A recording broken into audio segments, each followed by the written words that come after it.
సోమవారం నెల్లూరు జిల్లా కలెక్టరేట్ నందు గ్రీవెన్స్ డే జరిగింది. జిల్లా కలెక్టర్ హిమాన్ శుక్లా ఇతర అధికారులు ప్రజల వినతులను తీసుకున్నారు. అందులో ప్రధానంగా మైనింగ్ చట్టాలలో వడ్డెరలకు అవకాశం కల్పిస్తామని ముఖ్యమంత్రి తెలిపారని, మాకు ఆ అవకాశం కల్పించాలని వడ్డెర సంఘం అధ్యక్షుడు గుంజి దయాకర్ జిల్లా కలెక్టర్ కి అర్జీ ద్వారా తెలియజేశారు.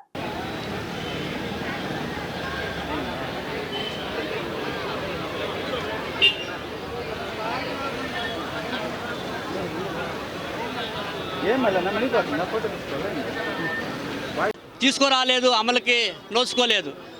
వడ్డెర వృత్తిదారులకి, వడ్డెర కుటుంబాల్లో ఆ పనిని వృత్తినే నమ్ముకొని పనిచేస్తున్నటువంటి వాళ్ళకి అధునాతనమైనటువంటి యంత్ర పనిముట్లను ప్రభుత్వం 90% సబ్సిడీతో ఇచ్చి వాళ్ళకి పని కల్పించాలనేటువంటి డిమాండ్ మేము చేస్తూ ఉన్నాం మిత్రులారా. అదేవిధంగా ఈ రాష్ట్రంలో దేశంలో అనేక రకాలుగా ఈరోజు వడ్డెల మీద కానీ పేద ప్రజల మీద కానీ అనేక ఇబ్బందులకు గురి అవుతూ ఉన్నారు. ఈరోజు రాజ్యాంగాన్ని మారుస్తామని చెప్పి కేంద్ర ప్రభుత్వం ఒకవైపు దాదాపు 12 సంవత్సరాల నుంచి ఆ పనిలో ఉంది.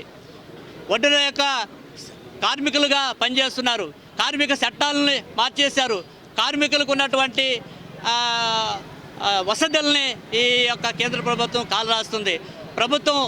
కేంద్ర ప్రభుత్వం ఈ రోజుకి ఇంచుమించు దాదాపు కొన్ని వందల యొక్క చట్టాలని సవరణ చేసింది. సవరణ చేయడం వల్ల ఈరోజు దేశంలో ఉన్నటువంటి ప్రజానీకం అనేక ఇబ్బందులు పడుతూ ఉన్నారు. అనేక మంది ఈరోజు ఇంతకు ముందుగానే మహాత్మా గాంధీ ఉపాధి పథకాన్ని ఈరోజు మార్చారు. గ్రామీణ ప్రాంతంలో ఉన్నటువంటి ఎక్కువ మంది వడ్డెర కుటుంబాల నుంచి వడ్డెర వృత్తిదారులుగా ఆ పనిలో ఈరోజు కొనసాగుతున్నారు. ఆ పథకాన్ని ఈరోజు మార్చి వేరే చట్టం చేసి దాన్ని నీరుగార్చేటువంటి పరిస్థితి ఈరోజు తీసుకొస్తా ఉన్నారు. ఇవన్నీ కూడా ప్రజలకు ఇబ్బంది కలిగించేటువంటి కార్యక్రమాలని కేంద్ర రాష్ట్ర ప్రభుత్వాలు ఈరోజు అవలంబిస్తూ ఉంది. వాళ్ళ యొక్క అవలంబిస్తున్నటువంటి విధానాలని వ్యతిరేకిస్తూ మేము ఈ యొక్క కార్యక్రమాన్ని చేపడుతున్నాం. అదేవిధంగా రేపు 12వ తేదీ దేశవ్యాప్తంగా సార్వత్రిక సమితి జరుగుతుంది. ఆ యొక్క సమ్మెలో కూడా వడ్డెర వృత్తిదారులు ఎక్కువ మంది పాల్గొంటారు. వడ్డెరలకు సంబంధించినటువంటి అనేక చట్టాలను కూడా మార్చారు. శ్రామిక చట్టాలని కూనీ చేశారు. వాటన్నిటి మీద కూడా జరగబోయేటువంటి రేపు 12వ తేదీ జరిగేటువంటి కార్యక్రమంలో కూడా మేము అధిక మంది పాల్గొంటాం. వడ్డెర ఓటులతో గెలిచినటువంటి ప్రభుత్వాలు వడ్డెరలకు న్యాయం చేయడంలో మరి ఎందుకో వెనకం చేస్తూ ఉన్నారు. వాళ్ళని రాబోయేటువంటి రోజుల్లో వాళ్ళకి బుద్ధి చెప్పే విధంగా వడ్డెరలు ఐక్యంగా ఉండి వడ్డెరల యొక్క సమస్యల మీద పనిచేస్తామని చెప్పి అందరిని కలుపుకొని పోయి పనిచేస్తామని చెప్పి తెలియజేస్తూ ఉన్నాం మిత్రులారా.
నెల్లూరులోని సుంకు చెంగన్న స్కూల్లో ఆయాగా పనిచేస్తున్న చంద్రసేన అనే మహిళ మాట్లాడుతూ ఆయాలకు జీతం సరిపోవడం లేదని, పెరిగిన పరిస్థితుల దృష్ట్యా పరిశీలించి జీతాలు పెంచాలని జిల్లా కలెక్టర్ని కోరడం జరిగింది.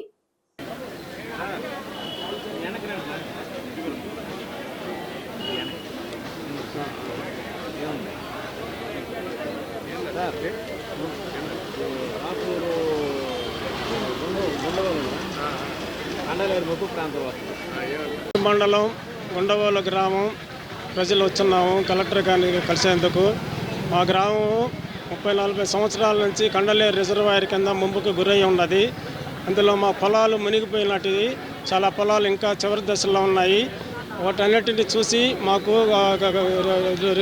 రెవెన్యూ డిపార్ట్మెంట్ వాళ్ళు సర్వే చేశారు, ఇంజనీరింగ్ వాళ్ళు, రెవెన్యూ వాళ్ళు. ఇప్పుడు డిఎన్డిడి అయిపోయినాయి.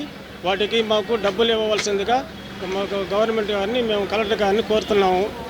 మాకు ఎలాంటి మధ్యవర్తులు ఈ పొలాలకు సంబంధించి ఎవరు లేరు. అందరూ మేము దళారులు కానీ ఎవరు లేరు. మేమే స్వచ్ఛందంగా చేసుకొని ఒక మనిషిని మేమే పెట్టుకొని మా గ్రామం తరఫున మేము చేసుకుంటున్నాము. కానీ ఇతరులు అనవసరమైనటువంటి మమ్మల్ని ఇబ్బంది పెడుతూ కాలయాపన చేసి మమ్మల్ని పేపర్లు వేయించి ఇబ్బంది చేస్తున్నారు. కాబట్టి కలెక్టర్ గారు మా ఎందుకు చూసి మమ్మల్ని కొంచెం సహాయం చేయవలసిందిగా కోరుతున్నాము. ఎలాంటి నష్టపరిహారం మాకు చెందలేదు ఇంతవరకు. అన్నీ ఫస్ట్ టైం ఇవ్వాల్సిన పొలాలను చూసి సహాయం చేయవలసిందిగా కోరుతున్నాం సార్. ఎంతమంది రైతులు, ఎన్ని ఎకరాలు, ఎంత 50 మంది దాకా ఉన్నాం సార్. రైతులను 50 మంది రైతులు ఉన్నాము. అందరికీ 3 ఎకరాలు, అందరికీ 3 ఎకరాలు, 4 ఎకరాలు, 2 ఎకరాలు అందరికీ పొలాలు ప్రతి ఒక్కరికి ఉన్నాయి. అందులో బావులు ఉన్నాయి, నిమ్మ చెట్లు ఉన్నాయి, ఇంకా కొన్ని మామిడి తోటలు ఉన్నాయి, చాలా ఉన్నాయి సార్ పొలాలు. మీరు కావాలంటే ఒకసారి చూడండి, మాకు ఎలాంటి ఇబ్బంది లేదు. ఇంతవరకు 1 రూపాయి కూడా ఇవ్వలేదు సార్. మాకు మా పొలాలకు 1 రూపాయి కూడా ఇంతవరకు ఇవ్వలేదు. ఊరికే వాళ్ళు ఉండి అనవసరం మాటలు మాట్లాడి ఉండవాలి సార్.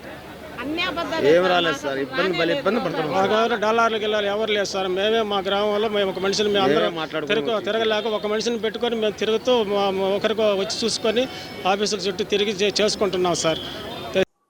వికలాంగులకు ఇచ్చే సదరన్ సర్టిఫికేట్ నందు తప్పిదాలు ఉన్నాయని, అంగవైకల్యం ధృవీకరణలో డాక్టర్ల సంతకం ఉండడం లేదన్న ఆరోపణలతో వికలాంగులకు పెన్షన్ నిలిపివేశారని, మాకు న్యాయం కావాలంటూ కలెక్టర్ని వికలాంగులు అర్జీ ద్వారా కోరారు. చంద్రసేన, నేను ఆయమ్మని, స్కూల్ ఆయమ్మని. నేను ఆ టాయిలెట్లు ఇక్కడ శుభ్రం చేస్తాము. మాకు జీతాలు సరిగా రావటం లేదు. 3 నెలలకు ఒకసారి, 5 నెలలకు ఒకసారి ఇస్తున్నారు. 6,000 శాలరీ సార్. మాకు సాగటం లేదు. పని ఎక్కువ అవుతుంది, జీతాలు తక్కువ. అడిగితే పెంచుతాంలే అని అంటున్నారు కానీ మాకు ఇవ్వటం లేదు సార్. అందుకని మా సమస్య చెప్పుకోవాలని మేము 6,000తో మా కుటుంబాన్ని ఎట్ట బతికించుకోవాలి. మాకు బాగలేకపోయినా చూసేదానికి లేదు, సెలవులు లేవు, మాకు ఏమీ లేదు సార్. అందుకని మిమ్మల్ని దయచేసి అడుగుతున్నాం సార్, మాకు శాలరీ పెంచమని అడుగుతున్నాము సార్. ప్రతి నెల శాలరీ వేయమని అడుగుతున్నాము సార్. మాకు చిలుక చెంగన్న స్కూల్లో ఆయాగా చేస్తాను సార్. నేను చిలుక చెంగన్న స్కూల్లో ఆయాగా చేస్తాను, అందుకని సార్. గూడలి సంగమేశ్వర స్వామి దేవస్థానం పరిధిలో 4 చర్చీలు పెట్టి శివ భక్తులకు ఇబ్బంది పెడుతున్నారని, అక్కడి భూములు దేవాదాయకి సంబంధించినవి, ఆ భూముల్లో చర్చీల నిర్మాణాలు తొలగించి హిందువుల మనోభావాలు కాపాడాలి అంటూ జిల్లా బీజేపీ నాయకులు డిమాండ్ చేశారు.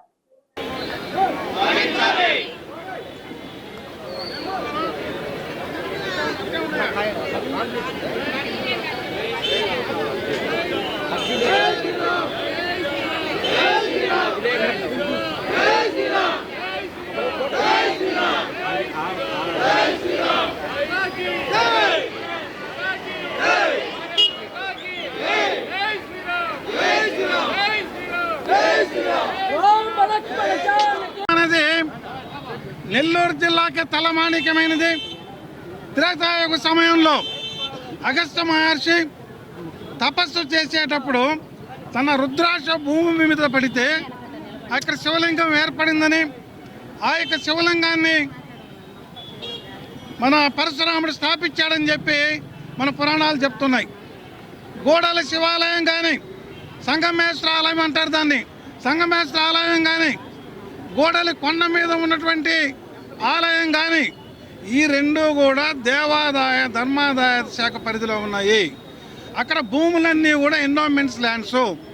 ఈ యొక్క దేవాలయ భూముల దగ్గర 4 చర్చిలు నిర్మాణం చేసుకొని హిందూ భక్తులను ఇబ్బంది పెడుతూ ఉన్నారు, శివభక్తులను అవమానపరంగా చూస్తూ ఉన్నారు. మరో పెద్ద భారీ చర్చిని ఆడ నిర్మిస్తూ ఉన్నారు. దేవాలయ భూములను రక్షించే పరిస్థితి లేదు. హిందూ ధర్మం మీద దాడి జరుగుతుంటే ఈ ప్రభుత్వం పాలకులు ఎందుకు మౌనంగా ఉన్నారో అర్థం కావడం లేదు. ఓట్ బ్యాంకు రాజకీయాలతో హిందూ దేవాలయాలు, దేవాదాయ శాఖ భూములు అన్యాక్రాంతం అవుతుంటే, ధర్మం మీద దాడి జరుగుతుంటే పాలకులు ఓట్ బ్యాంక్ రాజకీయాలు ఎత్తుకోవడం మంచిది కాదు. వాటిని తొలగించాలని చెప్పి మీ రోజు డిమాండ్ చేస్తూ ఉన్నాం. మహేష్. నా పేరు పద్మ సార్. మాది కోట మండలం గోడలి కొండమెట్టి సార్. శివాలయం ఉంది ఇక్కడ కింద, పైన భీమేశ్వర గుడి ఉంది సార్. వరుసగా చర్చీలు కట్టేస్తున్నారు సార్. అడిగితే మేము కట్టేదని అడుగుతున్నారు, మా మీద దౌర్జన్యం చేస్తున్నారు సార్. నైట్ పూట కూడా మా మీద తలుపుల మీద రాళ్ళు వేయను, తలుపులు తట్టను, ఇట్లా సందడి కూడా చేస్తారు, ఏడుపు పాత్రలు చేస్తారు, మైకులు పెట్టేస్తారు. మాకు భలే డిస్మిట్ అయిపోతుంది సార్ ఇక్కడ. పెంచలకోన సమీపంలోని గుండవోలు గ్రామంలోని వ్యవసాయ భూములు కండలేరు రిజర్వాయర్ క్రింద మునిగిపోయాయి. వాటికి ఇంతవరకు నష్టపరిహారం ఇవ్వనందున కలెక్టర్ కి ఫిర్యాదు చేసినట్లుగా ఆ గ్రామ రైతులు తెలిపారు. వీరి అర్జీలను కలెక్టర్ స్వీకరించి విచారించి న్యాయం చేస్తామని తెలిపారు. నమస్తే అండి, మేము దివ్యాంగులమే ఈరోజు కలెక్టర్ గారికి మా వినతుల్ని నివేదించడానికి ఇచ్చేసాము. మా వినతులు భారతీయ జనతా పార్టీ వారికి తెలియజేశాము. వారు మాకు పూర్తిగా సహకారం ఇచ్చి మీరు రండి, మీ సమస్యలను కలెక్టర్ దృష్టికి తీసుకెళ్తామని మేమందరం కలిసి వచ్చాము. మా సమస్యలు ప్రభుత్వం జారీ చేసే సదరం సర్టిఫికేట్లో అనేక తప్పిదాలు, ఫోటో ఉండడం లేదు. కొత్తగా రీవెరిఫికేషన్ చేసిన సదరం సర్టిఫికేట్లో దివ్యాంగులకు జారీ చేసే ధృవీకరణ పత్రం అది. ఆ పత్రంలో దివ్యాంగుడు ఫోటో లేదు. 3 డాక్టర్ల కమిటీలో ఒక డాక్టర్ సంతకం లేదు.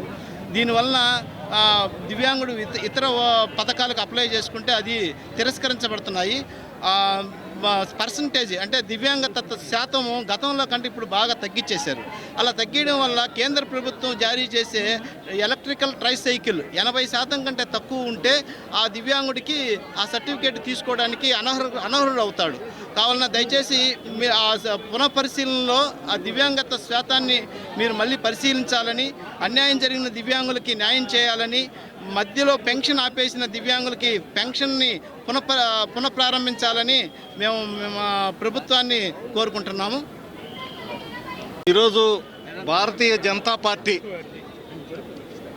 జనతా వారధుల కార్యక్రమంలో భాగంగా రాష్ట్ర వ్యాప్తంగా కూడా ఈ వికలాంగులు, దివ్యాంగులు ఎవరైతే ఉన్నారో వారి పట్ల ప్రభుత్వాలు సానుభూతితో ఉండి వాళ్ళకి ఏదైతే హక్కులు ఉన్నాయో ఆ హక్కుల్ని కాపాడుతూ వాళ్ళకి ఇచ్చేటటువంటి సర్టిఫికేట్లని సులభతరం చేయాలని చెప్పి భారతీయ జనతా పార్టీ డిమాండ్ చేస్తూ ఉంది ప్రభుత్వాన్ని. వికలాంగులు దాదాపుగా 6-7 ప్రాంతాలకు వెళ్ళి సచివాలయం కావచ్చు, అదేవిధంగా ఆ డాక్టర్స్ వెరిఫికేషన్ కావచ్చు, యూడిఐడి కావచ్చు, ఇవన్నీ కూడా 6-7 దగ్గరలకు వెళ్ళి వాళ్ళు ఆ సర్టిఫికేట్ పొందడానికి ప్రయత్నం చేయడంలో చాలా ఇబ్బందులు ఎదుర్కొంటున్నారు. వాళ్ళతో పాటు ఒక్కరు కూడా పోలేని పరిస్థితి ఉంది. వాళ్ళు తోళ్లు తీసుకుపోయి వాళ్ళ కుటుంబ సభ్యులు కూడా బాధపడుతున్నారు. ఇన్ని దగ్గరలో తిరిగి కూడా సదరన్ సర్టిఫికేట్కి వెళ్తే దాంట్లో తప్పులు తడగ్గా దాన్ని ఇస్తూ ఉన్నారు. గతంలో ప్రభుత్వం ఏదైతే సదరన్ సర్టిఫికేట్ ఉందో దాంట్లో ఫోటో ఐడితో పాటు 3 డాక్టర్లు సంతకం పెట్టి ఇచ్చేవాళ్ళు. దాన్ని మాత్రమే ఇప్పుడు వెరిఫికేషన్గా ప్రభుత్వం వాళ్ళకి సంబంధించిన ఉద్యోగాలు కావచ్చు, పెన్షన్ కావచ్చు, దేంట్లోనైనటువంటి వాళ్ళకి అలాంటి సర్టిఫికేట్ తీసుకొని చేస్తున్నారు. కానీ ఇక్కడ ఒక డాక్టర్ సంతకం లేకపోవడం, ఫోటో లేకపోవడం, సదరన్ సర్టిఫికేట్ ఇచ్చి ఇలాంటి అనేక ఇబ్బందులు, అవకతవకల్ని ప్రభుత్వ అధికారులు చేస్తున్న కారణంగా వాళ్ళ కుటుంబ సభ్యులు అనేక విధాలుగా ఇబ్బంది పడుతున్న వైనాన్ని భారతీయ జనతా పార్టీ తీవ్రంగా ఖండిస్తూ భారతీయ జనతా పార్టీ రాష్ట్ర ప్రభుత్వానికి ఒక సూచన చేస్తూ ఉంది. ఏదైతే వికలాంగులు వాళ్ళ హక్కులు ఉన్నాయో వాళ్ళ హక్కుల్ని కాపాడుతూ వాళ్ళని కూడా సమాజంలో ఒక వ్యక్తులుగా గౌరవిస్తూ వాళ్ళ హక్కుల్ని కాపాడడం కోసం సులభతరమైన సర్టిఫికేటు ఇచ్చే కార్యక్రమాన్ని సింగిల్ విండో సిస్టమ్ ద్వారా తీసుకొచ్చి ఒకే దగ్గర వాళ్ళకి డాక్టర్స్ కావచ్చు లేదా దాన్ని ఎంటర్ చేయడం కావచ్చు అన్నీ కూడా పూర్తి చేసి వాళ్ళకి సర్టిఫికేట్ ఇచ్చే విధంగా మండల స్థాయికి దాన్ని తీసుకురావాలని చెప్పి భారతీయ జనతా పార్టీ కోరుతా ఉంది. దాంట్లో ఏదైతే తప్పులు ఉన్నాయో ఆ తప్పులను సవరించడానికి కోసం కూడా ఒకే పర్యాయం తప్పులను సూచించిన వెంటనే ఇప్పుడు మనం ఎట్లయితే ఆధార్ వెరిఫికేషన్ ఎక్కడైతే తప్పులు ఉన్నాయో దాన్ని సరి చేసుకునే ప్రయత్నం చేస్తున్నాం, అట్లే వాళ్ళకి సింగిల్ విండో ఒకే దగ్గర ఆ తప్పులు సవరించుకునే విధంగా వాళ్ళకి ఏర్పాటు చేయాలని చెప్పి భారతీయ జనతా పార్టీ డిమాండ్ చేస్తూ ఉంది. దాంతోపాటుగా వాళ్ళకి ఏదైతే గతంలో ఇచ్చిన సర్టిఫికేట్లో 85% అసలు నడవలేని వ్యక్తి ఆయనకి 70% ఉంది, దాన్ని తగ్గించేశారు. ఇంకొక వ్యక్తి మల్లికార్జున రెడ్డి 85% ఉంది, దాన్ని కూడా తగ్గించారు. ఇవన్నీ కూడా ఏంటంటే వాళ్ళకి రావాల్సినటువంటి సౌకర్యాలు, బెనిఫిట్లు, ఉద్యోగ అవకాశాల్లో మెరిట్లు ఇవన్నీ కూడా కోల్పోవడానికి మన వైఫల్యం కారణంగానే ఉంది. కాబట్టి దాన్ని సరిచేయాలని చెప్పి భారతీయ జనతా పార్టీ ప్రభుత్వానికి సూచన చేస్తూ దివ్యాంగులకు సింగిల్ విండో సిస్టమ్ ద్వారా ఒకే ప్రాంతంలో వాళ్ళకి సదరన్ సర్టిఫికేటు అవకాశం కల్పించాలని చెప్పి మేము భారతీయ జనతా పార్టీ కోరుతూ right of persons with డిజైబిలిటీ act 2016 central government ఏదైతే వాళ్ళకి హక్కులు కల్పించి 40% నుంచి కూడా వాళ్ళకి అన్ని సౌకర్యాలు కల్పించే విధంగా ఉందో దాని మార్గాల్ని అనుసంధానంగా రాష్ట్ర ప్రభుత్వం కూడా అమలు చేసే విధంగా వాళ్ళకి జీవించే హక్కు, గౌరవించే హక్కు, వాళ్ళ హక్కులకి భంగం కలగకుండా వ్యవహరించే తీరు ఇవన్నీ కూడా చట్టంలో పొందుపరుచున్నాయి. దానికి అనుగుణంగా మెలగాలని చెప్పి వాళ్ళకి సింగిల్ విండో సిస్టమ్ ద్వారా అన్నీ కూడా ఏర్పాటు చేసి ఒకే దగ్గర సౌకర్యం చేయాలని చెప్పి భారతీయ జనతా పార్టీ రాష్ట్ర ప్రభుత్వానికి దివ్యాంగుల నుంచి అనేకమైన సూచనలు భారతీయ జనతా పార్టీ జనతా వారధిలో వచ్చిన మేరకు రాష్ట్ర ప్రభుత్వానికి రాష్ట్ర వ్యాప్తంగా కూడా ఈరోజు ఒక సూచన భారతీయ జనతా పార్టీ చేస్తుంది. ఆ విధంగా ప్రభుత్వం దివ్యాంగుల మీద కరుణ, ప్రేమ చూపించి వాళ్ళ హక్కుల్ని కాపాడాలని చెప్పి వాళ్ళ గౌరవాలకు భంగం కలగకుండా వ్యవహరించాలని చెప్పి భారతీయ జనతా పార్టీ కోరుతూ ఉంది.